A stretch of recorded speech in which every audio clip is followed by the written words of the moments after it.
শুভ সকাল বন্ধুরা।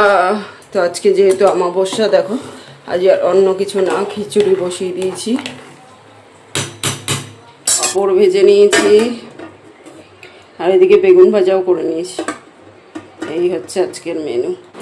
আর আজকে গাছে কি সুন্দর ফুল ফুটেছে দেখো, এই দেখো বেলি ফুলের গন্ধে ঘর ম করছে। আর সুন্দর দুটো জবা ফুলও ফুটেছে। আজকে ফলোয়ারি অমাবস্যা, তো বড়মশা এখন বাজারে যাচ্ছে, ফল দিয়ে পুজো দেবো। ঘরে মা কালী আছে, এই যে ঘরেই পুজো দিয়ে দেবো, ঘরই আমাদের মন্দির। শুভ সকাল বন্ধুরা, কেমন আছো তোমরা সবাই? আশা করি নিশ্চয়ই সবাই খুব ভালো আছো, আর আমরাও কিন্তু বেশ ভালো আছি। তো আজকে তো তোমাদের বললাম আজকে হচ্ছে ফলোহারি অমাবস্যা, সাথে হচ্ছে শনিবার, মানে দুটো জিনিস একসঙ্গে পড়েছে, শনিবার সাথে অমাবস্যা, ফলোহারি অমাবস্যা। এটা খুব একটা ভালো অমাবস্যা আর কি। তো আজকে মন্দিরে একটু গিয়ে পুজো দিতে পারলে ভালো হতো, কিন্তু বর্মশাইয়ের তো ছুটি নেই। তার কারণ হচ্ছে আগামীকাল বর্মশাইয়ের জন্মদিন, তো আগামীকাল বর্মশাই একটু ছুটি নেবে, তো আজকে আর ছুটি হবে না ওই জন্য। তো ওই জন্য মন্দিরে তো যেতে পারবো না, তাই ঘরেই পুজো দেবো একটু মাকে। সেই জন্য বর্মশাই একটু বাজারে গেছে, 3 রকম একটু 3টে ফল নিয়ে আসবে। শুনেছি, আমি যেটা শুনেছি সেটা বলছি তোমাদের, মানে আমি যেটা জানি যে টক ফল নাকি মাকে দিতে নেই এই অমাবস্যাটা। তো টক ফল বাদ দিয়ে 3টে ফল নিয়ে আসবে। আমার তো সুবিধাই হলো, আমি তো এমনিতেই টক ফল বাদ দিয়ে দিতাম, যেহেতু আমি আসনের মধ্যে দেবো পুজো। কালকেই সব ধোয়া মোছা করেছিলাম, শুক্রবার ছিল, তো ওই জন্য টক ফল ছাড়া 3টে ফল দিয়ে মাকে পুজো দেবো, মালা ঠালা দেবো। আজকে যেহেতু হনুমানজির বারও শনিবার, তো হনুমানজির জন্য একটা মালা আনবে। বাইরের যে হনুমানজিটা আমাদের ফটোটা লাগানো আছে, ওটায় আমার হাতও যায় না, আমি দিতেও পারি না, আর যায় না দেখে আমি মালা ঠালা পরাতে পারি না। তো বর্মশাই পরিয়ে দিয়ে যাবে। বর্মশাই সকালে এত তাড়া থাকে, বর্মশাইয়ের সময় হয় না। বর্মশাই পরিয়ে দিয়ে যাবে। আর এই ঘরের ওপরে যে তারা মাটা আছে, মানে আমাদের পুরোনো ঘরে দরজার ওপরে যেটা ছিল, সেটা ওই মাঝের ঘরে ডাইনিংয়ে আর কি, ডাইনিংয়ের ওপরে আর কি আছে তারা মাটা, সেখানে দেবে একটা মালা। হনুমানজিকে দেবে একটা মালা, বাইরে আছে। আর ঘরে একটা ছোট্ট ফটো আছে মা কালী, তো ওই মা কালীটা একটা মালা দিয়ে আর কি মা কালীর কাছে ফল ঠল দিই। উপরেরটায় তো হাত যায় না, ওই জন্য ছোট্ট একটা মা কালী আসনের মধ্যে রেখেছি। শুনেছি শিব ঠাকুর থাকলে সেখানে মা কালীকে রাখতে হয়, মানে মা কালী তো পার্বতীরই একটা অংশ, মা পার্বতীকে আর কি রাখতে হয় শিব ঠাকুরের সামনে। ওই জন্য আসনের মধ্যে একটা রেখেছি আর কি। যেগুলো জানি, যেটুকু জানি করি, করে তো খারাপ কিছু হয়নি, ভালোই হয়েছে। তো এই ঘরেই আর কি পুজো দেবো। মন থেকে ভক্তি ভরে ডাকলে ঘরেই মায়ের সাড়া পাওয়া যায়, ঘরই আমাদের মন্দির, তাই না? আর যদি মন থেকে না ডাকতে পারি, তাহলে ওই মন্দিরে গিয়ে জাঁকজমক করে পুজো দিয়েও কোনো লাভ হয় না। এটা আমি শুরু থেকে বিশ্বাস করে আসছি, এখনও তাই করি। মাঝে মধ্যে সময় পেলে যাই। আর সবথেকে বড় কথা, মা না ডাকলে তুমি চাইলেও মায়ের কাছে যেতে পারবে না, তাই না? মা যখন ডাকবে তখন মন্দিরে গিয়ে পুজো দিয়ে আসবো। আপাতত ঘরেই দিই। আর আজকে যেহেতু অমাবস্যার সাথে শনিবার, ওই জন্য আজকে আর আমিষ কিছু করবো না। কালকে তো শুক্রবারের নিরামিষই ছিল, ওই জন্য সব তো ধোয়া মাজাই রয়েছে। আজকে ওই জন্য খিচুড়ি করলাম, খিচুড়ি, বেগুন ভাজা, পটল ভাজা, এই মেনু সিম্পল।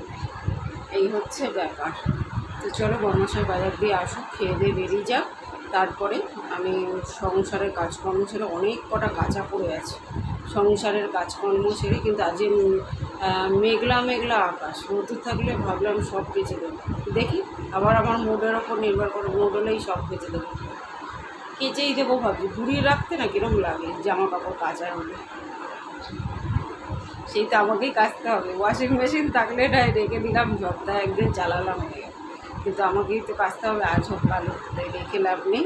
আমি রাখিও না ঘুরিয়ে খুব একটা। তো দেখা যাক, সমস্ত কাজকর্ম সেরে তারপরে ভক্তি ভরে পুজো দেবো। এই হচ্ছে ব্যাপার। চলো ততক্ষণ যা যা কাজকর্ম আছে সংসারে সেগুলো করি। ওই বাজার দিয়ে চলে এলো। কী এনেছো? তোমার জন্মদিনের গিফট তুমি নিজেই নিয়ে চলে এসছো? খুব সুন্দর হয়েছে, খুব সুন্দর, ভীষণ খুশি হয়ে গেলাম। গাছ এমন একটা জিনিস, দেখলেই খুশি হয়ে যায়। এ কি ফুটো হয়ে গেছে কেন? এই বাবা, এ তো পোকা ধরে গেছে বোধহয় পাতায় নাকি? হ্যাঁ, তো ফুটো ফুটো হয়ে গেছে গো, লাল জবা। আহা হা, দেখেই মন ভরে গেল। আর পুজোর সব মালা ঠালা নিয়ে এসছে নাকি?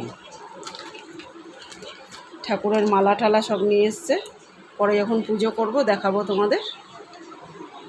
চলো।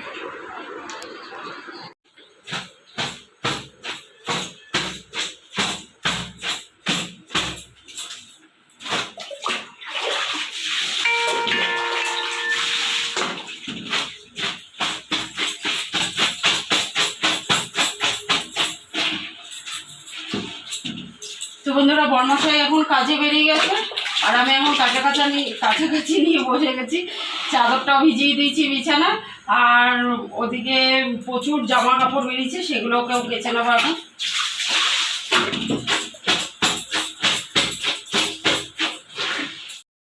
তো বন্ধুরা দেখো, এখন অনেকটা টাইম হয়ে গেছে, প্রায় 2 বালতি কাছাকাছি করে নিয়েছি। জামা কাপড়, বিছানার চাদর যা যা ছিল সমস্ত কিছু কেচে স্নান ধান করে এই যে চলে এসেছি পুজো করতে। পুজো দেওয়াও কমপ্লিট হয়ে গেল। আর বরমাসে তো মানে সকালে বললাম না 3 রকম, তো 3 রকম ফল তো পাইনি, একরকমই টক ফল 3 রকম ছিল না, তো ওই জন্য একরকম দিয়ে পুজো দিয়ে দিলাম। তো যাই হোক, একটা দিলেই হবে, 1 রকম বা 3 রকম। ভক্তি ভরে মাকে ডাকলে মা ওই 1 রকম ফলই গ্রহণ করবে, নাহলে ভক্তি ভরে যদি ডাকা না যায় তাহলে অনেক কিছু দিলেও মা গ্রহণ করে না। এই তো হলো ব্যাপার। তো দেখো, কিছুটা ফুল একটা বাটি করে জলের মধ্যে এই যে সাজিয়েও দিয়েছি, বেশ সুন্দর করে সবাইকে সাজিয়ে গুছিয়ে ভক্তি ভরে পুজো করে নিলাম। তো বন্ধুরা, পুজো দেওয়া কমপ্লিট হলো, এই জাস্ট কমপ্লিট হলো পুজো দেওয়া। খুব ভক্তি ভরে মায়ের কাছে পুজো দিলাম। ভক্তি ভরে পুজো দিলে ঘরই মন্দির, আর ভক্তি ভরে পুজো দিতে না পারলে মন্দিরে গিয়েও কোনো লাভ নেই, এটাই আমি বিশ্বাস করি, আর এটাই মেনে এসেছি, এটাই করি। খুব শান্তি, ভেতর থেকে একটা শান্তি ফিল হচ্ছে। অনেকটা টাইম ধরে পুজো করলাম, আর আজকে অনেক কাজ করেছি। আর জামা কাপড় সব দেখো জল ঝরে গেছে, ঘরে এনে মেলে দিয়েছি। অনেক জামা কাপড় কেচেছি, প্রচুর কেচেছি। চাদরটা এখানে মেলে দিয়েছি, জল ধরে গেছে, 1 ঘন্টাখানি খাওয়া লাগলেই শুকিয়ে যাবে। বাইরে কি বলো তো, ছাদে হচ্ছে প্রচণ্ড এক তো রোদ্দুর, তার মধ্যে রং চটে যাবে। তারপর আজকে অমাবস্যা, তো বাইরে বেশিক্ষণ জামা কাপড় না রাখাই ভালো। কার মনে কি আছে কিছু বলা যায় না, ওই জন্য দুপুরের মধ্যে জামা কাপড় তুলে নেওয়া উচিত। তাই ওই স্নান করতে যাওয়ার আগেই তুলে রেখে গেছি, সব জল ঝরে গেছিলো। মানে আমি কেচে তাড়াতাড়ি মেলে ওই রান্নাঘরটার পরিষ্কার করতে করতে তারপরে এক্সট্রা অনেক কাজ করলাম, যেগুলো কালকে আর কি করতে পারিনি। মানে ওই দেখছো না ব্রাশের ওটা দেখো, এ দেখো ব্রাশ রাখি, এটার ভেতরটা দেখো আলগা ধুলো পড়ে না, এটা তো রোজ পরিষ্কার হয় না। যেদিন যেদিন ওই বাথরুম পরিষ্কার করি, শুক্রবার করে পরিষ্কার করি, তাহলে একদম ঝকঝকে তকতকে থাকে। আর সাদা জিনিস একটু শুরু থেকে মেনটেন করলে ভালো থাকবে। ভেতরটা একটা আলগা ধুলো পড়ে আর কি, ওটাই, আর কিছু এমনি নোংরা না। এগুলো পরিষ্কার করলাম। ছোটোখাটো অনেক জিনিস ছিল যেগুলো কালকে করার সময় পাইনি, সেগুলো এখন আজকে পরিষ্কার করলাম স্নান করতে যাওয়ার আগে। এত গরম লাগছিল, আর এতক্ষণ পাখা বন্ধ করে পূজা করলাম, তো প্রদীপটা নাহলে নেবে আর কি, ওই জন্য আরও গরম লাগছে। এখন মনে হচ্ছে বগিয়ে পড়ি, এখন লাঞ্চ করবো। ওই জন্য এসে সব প্রচুর কেচেছিলাম, প্রচুর। ওই দেখো ওখানে মেলেছি, আবার ওই ঘরেও আছে। এগুলো সব জায়গায় জায়গায় এখন একটু ছড়িয়ে দিয়েছি। এ দেখো আলমারিতে জায়গায় জায়গায় ছড়িয়ে দিয়েছি। এগুলো কি বলো তো, শুকিয়ে যাবে 1 ঘন্টার মধ্যে। গাছটা এনেছি, সেটা আপাতত ওই যে প্যাকেটে করে ওরা দেয় ওর মধ্যেই আছে। কালকে মনসাই পুঁতে দেবে ভালো করে। ওই ফুলটাও দিয়েছি, চলো দেখাই তোমাদের মালাগুলো। এই দেখো বন্ধুরা, এখানে মা তারার ফটোটা, এটা আমাদের আগের ঘরে, পুরনো ভিডিও যারা দেখতে তারা জানো, আগের ঘরে দরজার ওপরে ছিল। তো এই মা তারাটাকে এইখানে লাগিয়েছি, এই ডাইনিংয়ের ওপরে। আর মা তারাকে একটা মালাও দিয়ে দিয়েছি। বরমশাই, এখানে আমার হাত যায় না, বরমশাই দিয়ে গেছে। আর নতুন যে গাছটা কিনেছি, ওই গাছে একটা ফুল ফুটেছিল, সেটা মাকে দিয়ে দিয়েছি। বিশাল বড় ফুলটা, মানে গাছটা যদি হয় না সুন্দর ফুল হবে। এ দেখো ফুলের নিচটা কমলা, ফুলের ভেতরটা লাল, আর ফুলের এই যে পরাগদানিটা যে আছে, এই যে এটা ভেতরের যে ডান্ডাটা, ওইটা হলুদ রঙের। দেখো বেশ নতুনত্ব, ফুলটা সুন্দর কালার।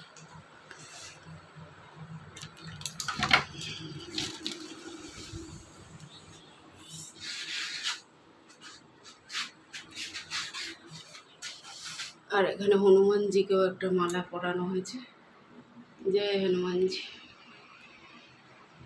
এখন আজকে ওই জন্য অনেকটা দেরি হয়ে গেল পূজা দিতে দিতে, অনেকটা টাইম হলো, তারপর অনেকক্ষণ ধরে পুজোটা করলাম। তো ও ঠিক আছে, সব সময় যে টাইমের মধ্যে সব কিছু করতে হবে এরকম কোনো মানে নেই, এক আধ দিন একটুখানি দেরি হলে কোনো অসুবিধা নেই। আর এই মালা ঠালাগুলো কী বলো তো, বরমশাই ছাড়া আমার হাত যায় না ওপরে, এই জন্য বরমশাই করে দিয়ে গেছে। চলো এবার লাঞ্চটা করে নিই, খুব গরম লাগছে, চুলটা শুকিয়ে গেছে, উঁচু করে বেঁধে চুলে একটা গিট দিয়ে তারপর পুজো করছিলাম, চুল ছেড়ে পুজো করছিলাম কিন্তু গিট মেরে নিয়েছিলাম একটা।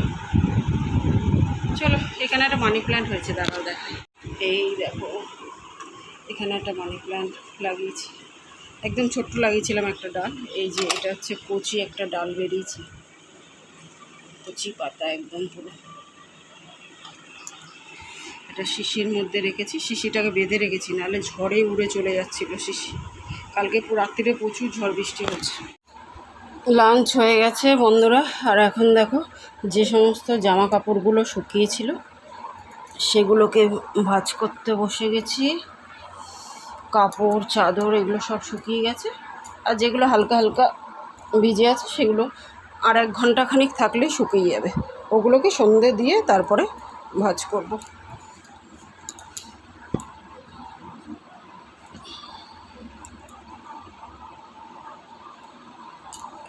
সুন্দর করে ভাঁজ করে রাখলে জিনিসপত্র ইস্ত্রি করার দরকার হয় না। আর ঘর তো একদম পরিষ্কার, স্নান করতে যাওয়ার আগে একবার মুছেছি, বড়মশাই যাওয়ার পরে একবার মুছেছি, মানে যতবার সময় সুযোগ হয় ততবার করে মুছে দিই। তো দেখো বিছানার চাদর আর কাপড় এ দুটো শুকিয়েছিল, এ দুটোকেই ভাঁজ করে নিলাম। এখন জায়গা মতো রেখে দেবো, আর বাকিগুলো সন্ধ্যা দিয়ে তারপরে ততক্ষণে শুকিয়ে যাবে ওয়ার ঠোয়ারগুলো বালিশে, তারপরে ওগুলোকে ভাঁজ করবো। ওই যে ওপরটা দেখো, ওই যে মেলে দিয়েছি, এখানে জামা কাপড় কেচেছিলাম সেগুলো মেলে দিয়েছি। চলো এবার একটুখানি 1/2 ঘন্টা বিশ্রাম নিয়ে নিই, তারপর বাকি কাজ করব। কালকে রাত্রিরে না প্রচুর ঝড় বৃষ্টি হয়েছে, হলে হবে কি, গরমের কোনো হেরফের নেই, মানে মনেই হচ্ছে না যে ঝড় বৃষ্টি হলো কালকে রাত্রিরে। এত মুনমুনি ওপরে বসে আছে, আচার টাচার ওপরেই শুকাতে দিয়েছি। কারণ কি বলো তো, ওপরে দুটো কুকুর থাকে, কখন মুখ দিয়ে দেবে, ঘেমে জল হয়ে যাচ্ছে। চলো খেয়ে নিই। তো দেখো এখানে রুটি বানাতে চলে এসেছি, রুটি হচ্ছে, আর এদিকে করেছি আলু ভাজা। আজ তো নিরামিষ, পেঁয়াজ দিইনি, শুধু আলু ভাজা আর রুটি। এই হচ্ছে ডিনার। অঝরে বন্যা ঝরে পড়ছে আমার গা দিয়ে, এখন এত গরম লাগছে। চলো ফটাফট বানাই। তো বন্ধুরা ডিনার বানানো কমপ্লিট হয়ে গেছে বন্ধুরা, আর এখন বসে পড়েছি কেক বানাতে। অরিও বিস্কুটের কেক বানাবো। তো এই বিস্কুট থেকে আগে ক্রিমগুলোকে আলাদা করে নেবো। কীভাবে খুব সহজে 5-10 মিনিটের মধ্যে কেকটা বানিয়ে নিই আমি চটজলদি, সেটাই শেয়ার করবো তোমাদের সঙ্গে। জানি তোমরা সবাই পারো, তবু আমি যেভাবে খুব সহজে বানাই সেটাই শেয়ার করব। প্রথমে অরিও বিস্কুটগুলো অনেকগুলো প্যাকেট নিয়ে নিয়েছি, চলো ব্যাক ক্যামেরা করে দেখাচ্ছি তোমাদের। অনেকগুলো অরিও বিস্কুটের প্যাকেট নিয়ে নিয়েছি, 10টা মতো আছে। বিস্কুট থেকে ক্রিমগুলোকে এরকম আলাদা করে নিচ্ছি প্রথমে। দেখো ছুরি দিয়ে কাচালে ক্রিমগুলো খুব সহজে আলাদা হয়ে যাচ্ছে। ওটা থেকে ক্রিম ছাড়িয়ে নিয়েছি, এর মধ্যে একটু চিনি দিলাম আর বেকিং পাউডার দিচ্ছি 1 চামচি। ব্যাস এবার এটাকে গুঁড়ো করে নেবো। ঠান্ডা করে নিয়েছি, আর এদিকে দেখো বিস্কুটের মধ্যে যা যা দেওয়ার দিয়ে গুঁড়ো করে নিয়েছি। এবার এটাকে আস্তে আস্তে অল্প অল্প করে মেশাতে থাকবো।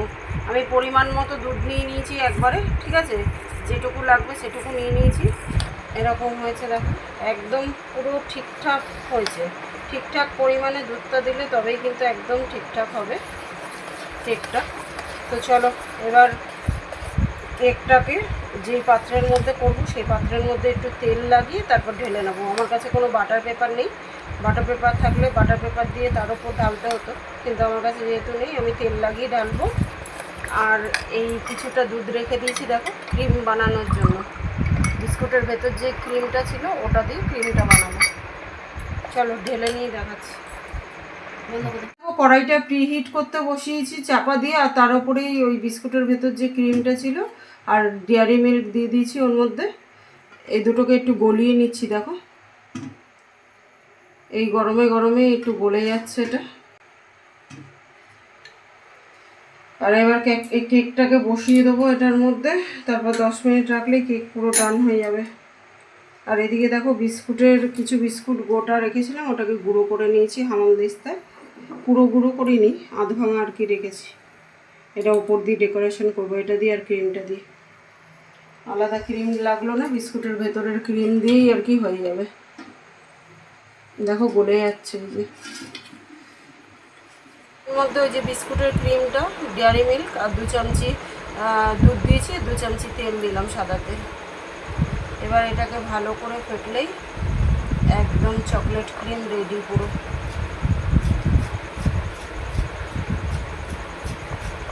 যারা ডেয়ারি মিল্ক দিতে না চাও তারা ডেয়ারি মিল্কের বদলে কোকো পাউডার দিতে পারো। আর এই কি সুন্দর চকলেট ক্রিম রেডি করে ফেললাম, আলাদা করে কিন্তু আমার কিনতে হলো না। দেখো আর কি সুন্দর হয়েছে, দেখো একদম পুরো ঠিকঠাক মাপের হয়েছে। চলো এটা দিয়ে ওপরে ডেকোরেট করবো না। এখানে 20 মিনিট মতো রেখেছিলাম, 10 মিনিটে হয়নি, ঠিক আছে আমি 10 মিনিট বলেছিলাম, কিন্তু 20 মিনিট মতো রেখেছিলাম। তারপর দেখো এই যে ছুরিটা ঢুকিয়ে দেখছি, দেখো ছুরি পুরো পরিষ্কার হয়ে বেরিয়ে এসছে, তার মানে কেক পুরো ডান।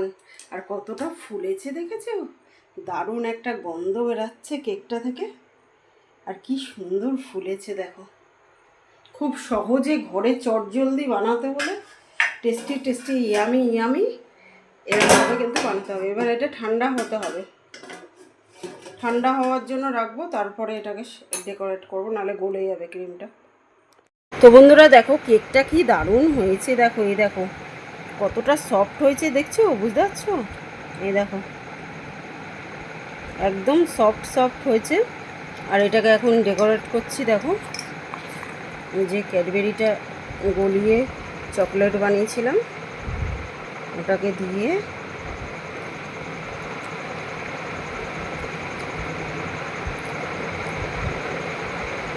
চকলেট দিয়ে পুরো কেকের ওপরটা ছড়িয়ে দিয়েছি। এবার এই যে আধ ভাঙা বিস্কুটগুলো রেখেছিলাম এই যে, ওগুলোকে একটু ডেকোরেট করবো। পাখাটা বন্ধ কর। তো চলো বন্ধুরা আজকের মতো এই পর্যন্ত, দেখা হবে নেক্সট ব্লগে। ততক্ষণের জন্য সবাই কিন্তু খুব খুব খুব ভালো থেকো, সুস্থ থেকো। আর আমার ভিডিওগুলো ভালো লাগলে লাইক শেয়ার কমেন্ট করে চ্যানেলটাকে সাবস্ক্রাইব করে দিও। তো আজকের মতো গুড নাইট এভরিওয়ান, টাটা। এখন কিন্তু অনেকটা রাত্রি, আমাদের ডিনার কমপ্লিট হয়ে গেছে, রান্নাঘরের বাসন টাসন মেজে রান্নাঘর পরিষ্কার করে কেকটা ঠান্ডা হলো, তারপরে ডেকোরেট করে এখন ফ্রিজে ঢুকিয়ে রাখবো। আর কালকে তো বর্মাশাইয়ের জন্মদিন, কালকের ব্লগটা খুব ইন্টারেস্টিং হতে চলেছে, অবশ্যই তোমরা সবাই দেখো, কেউ মিস করো না কিন্তু। চলো আজকের মতো গুড নাইট এভরিওয়ান, টাটা। আর অসম্ভব সুন্দর খেতে হয়েছিল কেকটা বন্ধুরা, বাড়িতে বানানো যে কোনো জিনিস সেটা যেরকমই হোক না কেন দারুণ হয় কিন্তু, তাই না বলো? টাটা।